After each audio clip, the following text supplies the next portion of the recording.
Everybody enjoys spring because it's such a good change for us. The only trouble is, I remember a number of years ago when I was still preaching at Sevierville, that on April the 4th, we had one of the biggest snowstorms that I remember having while we were living at Sevierville. We had a good couple that was one of our elders of the congregation there. They would go to Florida every year for winter, and they would come home on April the 1st. And when they came home, they thought this was grand. They lived up on the hill, and on the 4th of April, it snowed. They didn't have any food. They hadn't been to the grocery store, and so I had to go out and bring stuff into them. It was quite an interesting thing. So don't give up on a big snow just yet. It can happen. Today I want to talk about change. The article on the front of the bulletin today is one that I wrote this past week that I thought would kind of lead into this, because most of the time when we think about change, you may have gone into a store, you've probably purchased something, and maybe the clerk would say, "Don't forget your change." Well, what is change? Change is sometimes what's left over. We normally think of change as being coins, and maybe you've got a jar at home where you put stuff in. I've got a little pig bank at home that I keep my loose change in, that I save up for our Thanksgiving program in order to buy turkey. And so that's what I do with my loose change. I hope that might suggest to you what you can do with your loose change. But this is not the kind of change that we want to talk about in this particular lesson. We have to remember that change comes to us in our everyday life. You get up in the morning, life comes to you, you move out into the world, or you do whatever it is that you do, and things are different today than they were yesterday. We have daffodils planted along the side of our driveway. And every morning I look out and I see a half a dozen more that have come up, a half a dozen more that have bloomed out. And it's kind of a sea of yellow that runs up the side of the driveway, but it changes every day. There are some changes that we can control. You might fix your cup of coffee in the morning, and today you might want cream in it, and tomorrow you might not want cream in it, and today you might want sugar in it, and tomorrow you might want sweetened low or some kind of artificial sweetener in it. There's some things that we can control. There's some things we cannot control. Things that happen to us sometimes that we look at it and we say, why did this happen to me, and how did this happen to me? Then there are some things that we want to change. Some of us may look in the mirror and say, we're not like Fonzie. We're not going to say, yeah, that's the way that's supposed to be. Sometimes we look in the mirror and we look and say, who is that? And where did those wrinkles come from? And where did that hair go to? And a lot of things sometimes that we want to change, and we can't do that. And sometimes there are things that we just don't want to change. We used to think, boy, wait till I get old enough to do such and such. And now that we're old enough to do such and such, we wish we were young enough to where we didn't have to do such and such. And so these changes happen to us, and we get older day by day, and we look at them in the mirror, and all of a sudden we're old people. Or at least we think we're old. And old is not as old as it used to be. If you watch a lot of the things on television anymore, and they say, well, the 60 is the new 40, and I haven't figured that one out yet myself. Change comes to us, I think, in three different ways. We, first of all, can change ourselves, and these are things that we control and some of the things that we want to do in our lives, and we do this because we want to. And we also recognize that this is sort of like when we get married. We want to get married, we invite somebody to marry us, and we set the date, and we start doing all of the things that are necessary to have the wedding. Sometimes we don't like our appearance. Watched somebody the other day at the barbershop and watched them styling somebody's hair. When I go in, they don't ever want to know if I want mine styled. You know, it's too late to do anything for that except just to do a little trim. Sometimes change comes by moving. I'm at the point in my life, I hope that the only time that I move from now on is when I move to the mortuary and from there to the graveyard. That's the only move that I want left in my life. And sometimes they're just general circumstances that change our daily life, the way that we live, who we are, what happens to us. And so the second way that a change comes is through a natural change. This is like when a child grows up, then we have a child that's born into our family, and then is a toddler, and then they are into everything that is in the house, and then we send them off to school, and then they become teenagers, and the great terror that happens to us at that time of life. And then they go off to college, and they become young adults, and they go to work, hopefully. Too many times in life, we recognize that this happens to us, and sometimes we want it to happen faster, and sometimes we want it to happen a lot slower. It happens through physical growth. We grow up, we grow old. This is just a process of life. And if you don't get old, there is only one alternative that happens to you in life. And that is that you'll die before you get old. So there's advantages of being old sometimes. The younger people don't expect near as much of you when you get as old as some of us are. The third way that change comes in our life is through outside influences. These are things that we oftentimes cannot control, but they do happen in our life.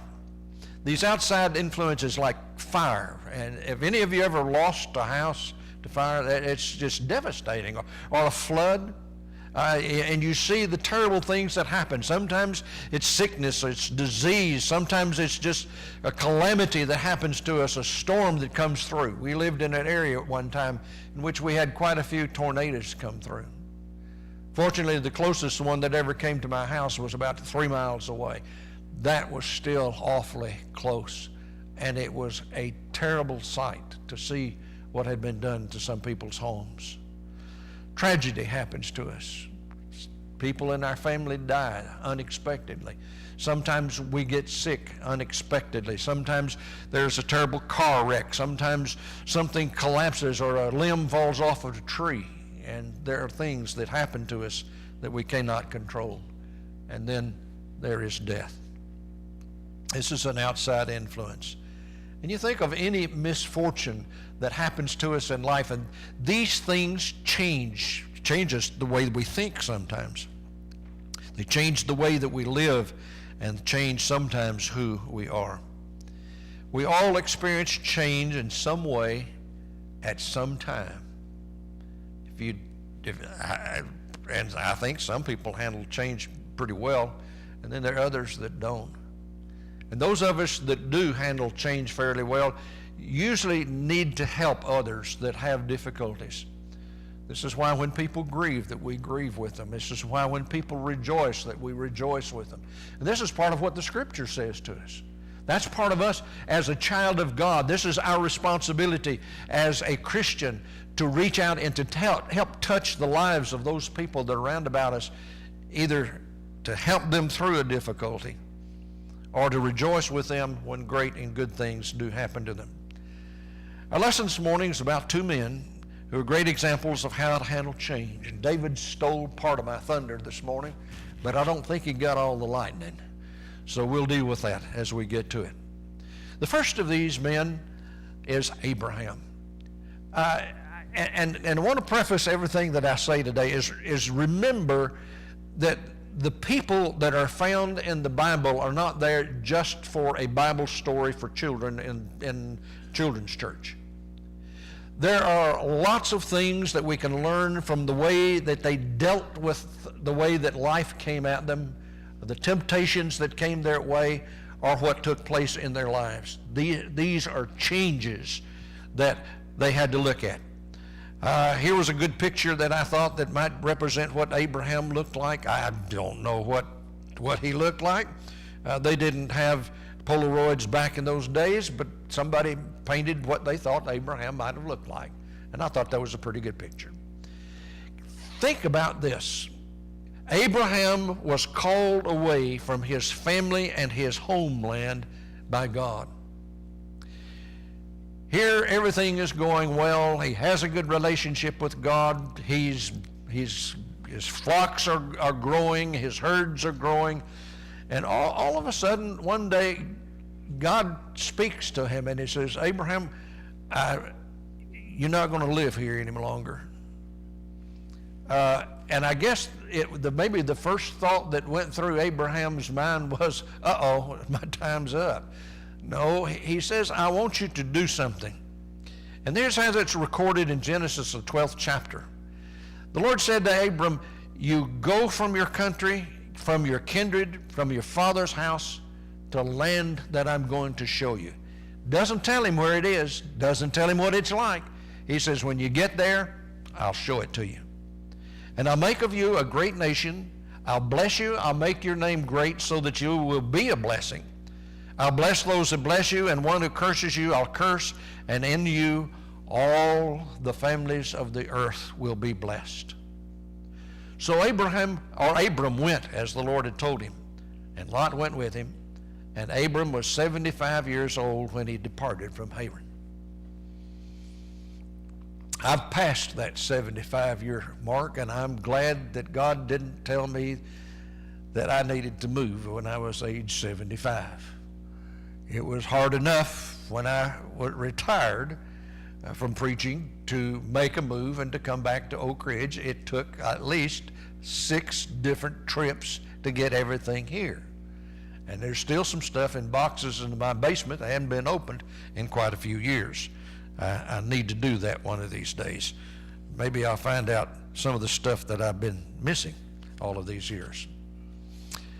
Here's a picture of Abraham on his journey as he left Ur, and he goes first to Haran, and he stays there several years, and then he leaves Haran, and he leaves his father there.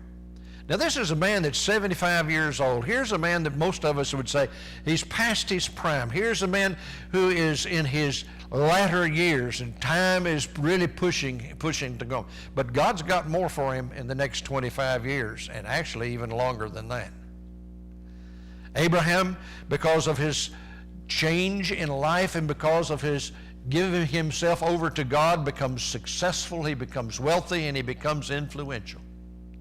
And the Bible describes this in Genesis 12 and 16.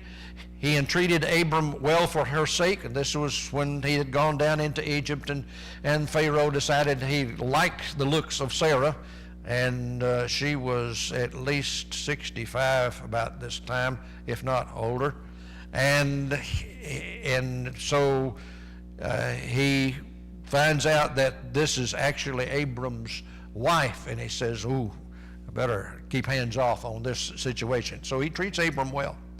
And Abram had sheep and oxen and he-asses and men servants and maid servants and she-asses and camels. Now, it sounds like a zookeeper, doesn't it? But this is a man whose wealth has begun to multiply because of him listening to God and doing what God wanted him to do. Here's a picture somebody's painted that represented all of the great animals that Abram had and all of his stock wealth that he had. And this wasn't on NASDAQ. This was stock that was roaming around in the fields. At 100, and Sarah's 90, Abraham becomes a father. Having a child changes your life. Having a second child changes your life really well. A third, a fourth, a fifth, and David was telling us a while ago that he was in a family of 10. By the time they get around to you, there's not nothing left over except the backbone when the chicken's been served. I remember some of those days. We remember that when a child comes along, that what we thought we knew about raising a child all flies out the window. You see, the people that are the experts about raising children are those that don't have any. They know exactly what to do. They know how you ought to treat your child. Yeah, you don't know how to treat your child because you're learning how to treat your child. And it's a learning process that changes as time goes on, as things happen. So the Lord dealt with Sarah, as he said, and the Lord did for Sarah as he'd promised. Sarah conceived, and she bore Abraham a son in his old age at the time of which God had spoken to him. And Abraham gave the name Isaac to his son, whom Sarah bore to him. And Abraham circumcised his son Isaac when he was 8 days old, as God had commanded him. And Abraham was 100 years old when his son Isaac was born to him. That'll cause a lot of change. At least at that age, his hair didn't turn white when his son Isaac became a teenager. It was already there because of his age. Here's a picture of Abraham and Sarah with their newborn babe, Isaac. And later, what we might call a tragedy enters in to change the life of Abraham. God appears to Abraham and he says, I want you to take your son, your only son that you love, and I want you to take him to the land of Moriah, and there I want you to sacrifice him to me. After all of these things, God tested Abraham. And he said, Abraham. And Abraham says, here I am. And he said, you take your son, your only son Isaac, whom you love, and go to the land of Moriah and offer him there as a burnt offering on one of the mountains that I shall show you. Aren't you glad that God does not test us that way today? At one time, I don't think I would have had a hard time choosing which kid that I'd take to sacrifice. But today, I believe I'd have a great difficulty in doing that. See, Abraham didn't have much choice. That was the only kid he had at that time. God says, I want you to take him up in. Abraham doesn't argue with God about it. Abraham just simply starts putting stuff together. And there he has the son, and there he has the donkey, and he has the wood, and he has the fire. And the Bible says Abraham rose up early in the morning. He saddled the donkey, he took 2 of his young men with him and his son Isaac, and he cut the wood for the burnt offering, and he sat out and went to the place in the distance that God had shown him. Change was coming. Fortunately, in God's plan, Abraham is stopped from sacrificing his son Isaac. Just as he raises the knife to slit his throat, the angel calls out and it says, stop. What a great change in the events of that time. Don't you imagine that Abraham sighed a great sigh of relief? Whew. And God provided a ram caught in a thicket for the sacrifice of that day. All because Abraham was willing to change to do what God wanted him to do. Abraham handled changes well. Abraham's change led to wealth, to fatherhood, to being a founder of a great nation, the Jewish nation, to being an ancestor of Jesus, and blessing to all families of the earth because he was an ancestor of Jesus. Now, the 4 most common changes that we all face in life is getting married, moving to a new location, having children, and challenges to a normal life. And these are things that all happened to Abraham. But we get to read about how that he dealt with those. And he becomes a good example for us to look at and to understand. The second example that I want to show is in how to handle change is Job. And David, we're going to cover some of the same stuff that you did, so this is good repetition for those that were in the class. There's a picture that someone had of Job and his relationship to God. This is what God said about his servant Job. The Lord said to Satan, have you considered my servant Job, how that there is no one like him in the earth, a blameless and upright man who fears God and turns away from evil?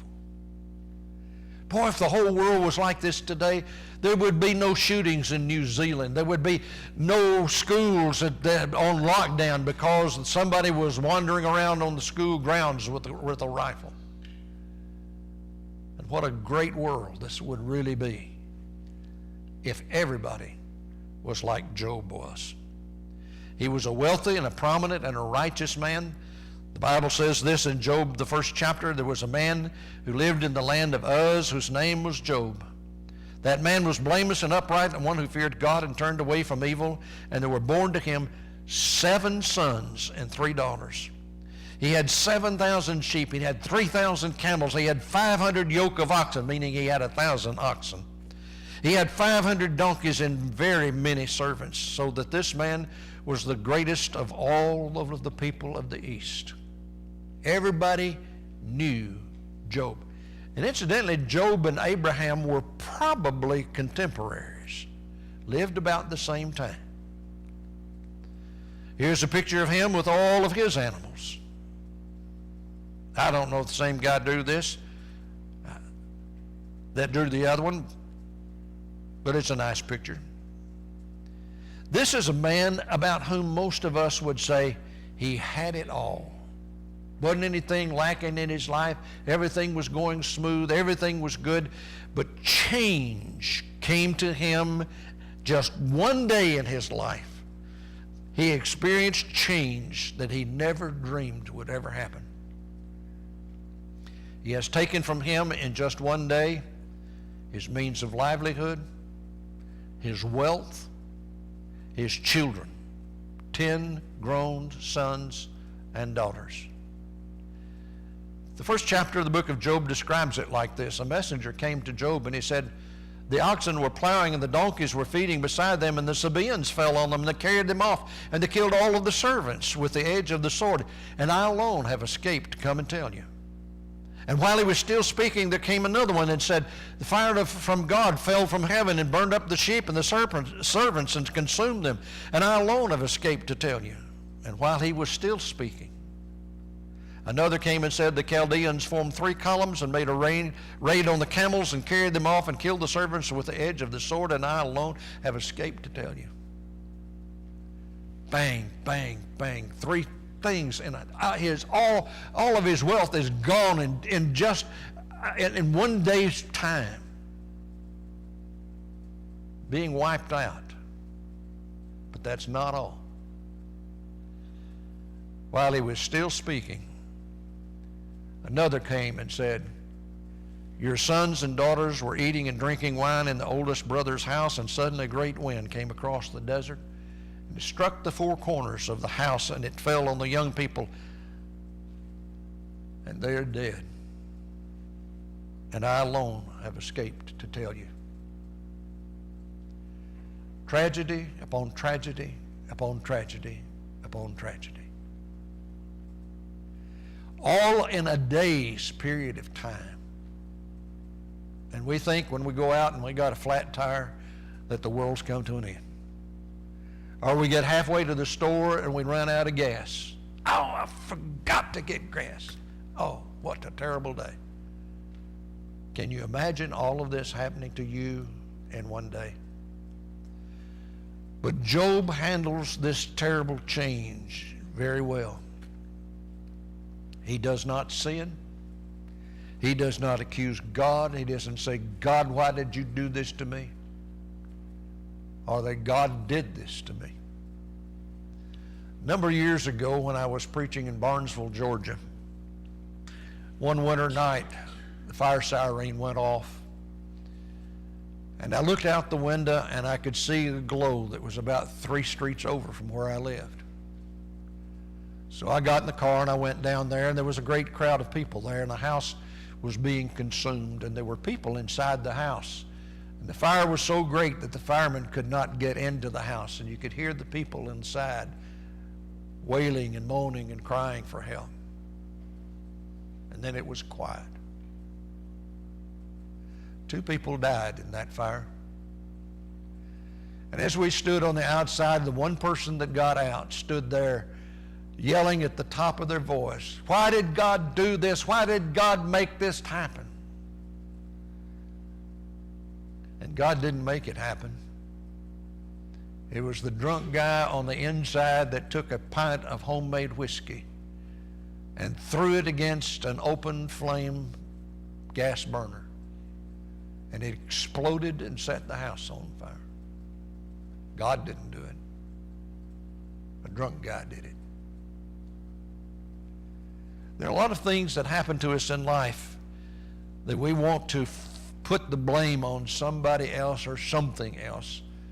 And God seems to be there and not able to defend himself sometimes. In all of this, Job did not sin or charge God with wrongdoing. And there he sits. So Satan went forth from the presence of the Lord, and he smote Job with sore boils from the sole of his foot to the crown of his head. And Job took a potsherd to scrape himself withal, and he sat down among the ashes. A potsherd is a piece of a broken pot. We don't have that. We've got steel pots and pans and other stuff that doesn't break up like that anymore. Once in a while a handle will fall off one, but it doesn't break up. Back in those days, though, that's what he would do. He would take this piece of broken pottery and he would scrape these boils in order to try to relieve himself. And then his wife said to him, "Why do you persist in your integrity? Curse God and die." And he said to her, "You speak as any foolish woman would speak. We shall receive the good at the hand of God and also not receive the bad." And all of this Job did not sin with his lips. Job handled his change gracefully. Then came Eliphaz the Temanite and Bildad the Shuhite and Zophar the Naamathite. And these were friends of Job, and they came and they didn't recognize him real well. And they sat there in his presence for 7 days before they even spoke to him. And then they turned on him and they said, "Oh, Job, these terrible things happened to you because you did something terrible and God's punishing you." That's not what happened. They met together and they go and console and comfort him. When they saw him from a distance, they did not recognize him, and they raised their voices and wept aloud. They tore their robes, they threw dust in the air upon their heads, and they sat on the ground with him 7 days and 7 nights. And no one spoke a word to him, for they saw that his suffering was very great. What happened to Job because of all of this? Change in his life. The Lord blessed the latter end of Job more than his beginning. He had 14,000 sheep. He had 6,000 camels. He had 1,000 yoke of oxen and 1,000 she-asses. And he also had 7 sons and 3 daughters. Job 42:16 says, "After this Job lived 140 years and saw his sons and his sons' sons, even 4 generations. So Job died being old and full of days." I look in my life and I see me and I see my son and I see my grandson and I see my great-grandson and I see 4 generations. David, you got 5? Not yet, just still those 4. My uncle's staying ahead of me. But the whole point of this is that here was a change that happened in his life, and even all of the terrible things that happened to him, there were good things that came back to Job because of his relationship to God. The latter end is better than the beginning. Why? Because he rode out the storm of forced change upon him. None of the things that happened to him were anything that he could have done anything about. He was stronger as a result of his trials. He held to his faith, which kept him when doubt could have overwhelmed him in life. The conclusion of this lesson: change is going to come into our lives at some time in some way. Even when you don't expect it, it'll happen. And we need to be ready, and we need to be able to handle change in a Christ-like way. Jesus knew he was going to die. He prayed to God, if there is any way, let it happen. But not my will, your will be done. You are here today because God has brought you here. We are a congregation together because God has brought us here. He changed you from where you were to where you are. He changed you from what you were as an individual to what you are today, a servant of God. That change may be early in your life. It may be late in life, but change is going to come your way. And we must use change to strengthen our faith in God, who knows what is best for us at the time that change comes. We may not see it for now. We may not even know it in this life. But as Job says, someday God will explain it all to me. And the things that we don't understand now and the changes that we don't like or we don't want, someday God will explain it to us. You see, all the things that happened to Job were not to cause Job to be any different than what he was. He was already upright and perfect in the sight of God. But think of all the people that were round about him that learned the lessons that came because of Job's strength. You will be the strength of somebody in the time of their turmoil and their trials and their tribulations and their difficulties of life. Don't ever forget that. We draw the lesson to a conclusion by saying, is there something in your life that you need to change today? Maybe you're not a Christian. Today would be a good day to change that relationship that you have with God by being buried in baptism for the remission of sins.